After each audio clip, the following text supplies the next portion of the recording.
On the day of Pentecost, the believers were gathered together. But why were they gathered together? And the Gospel of Matthew talks about the Feast of Unleavened Bread. But what was the purpose of this feast? Most Christians know nothing about the holy days spoken of in the Bible. Okay, there's one at Christmas.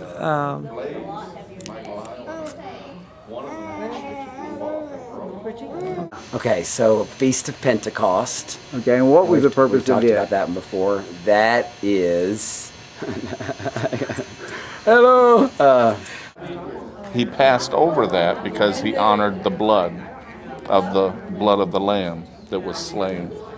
And Did you get all that from the movie with Charlton Heston?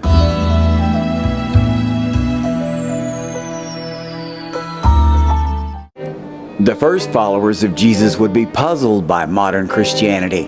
But remember, Christianity has gone through many changes over the past 2,000 years and does not look very much like the religion of the apostles.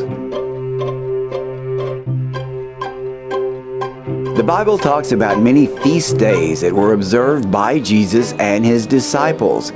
Even though they're in both the Old and New Testaments, 21st century Christians are not familiar with those names because they've been replaced by other names and other holidays, like Easter and Christmas.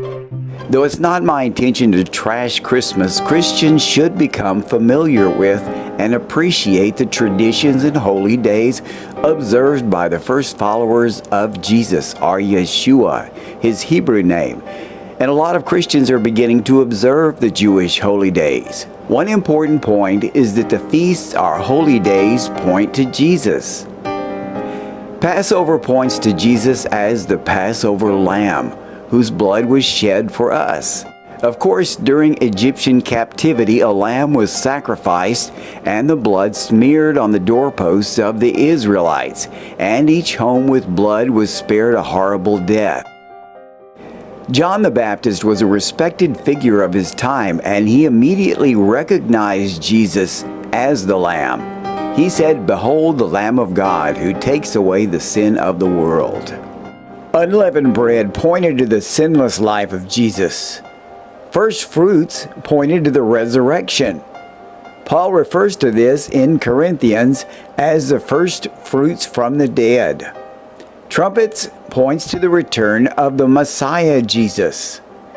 Now, should Christians celebrate the Jewish feast days?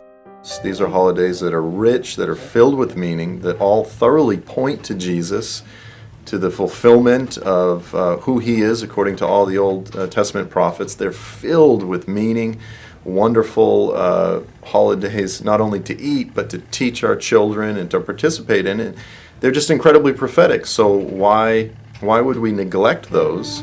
They don't have to, but they may choose to.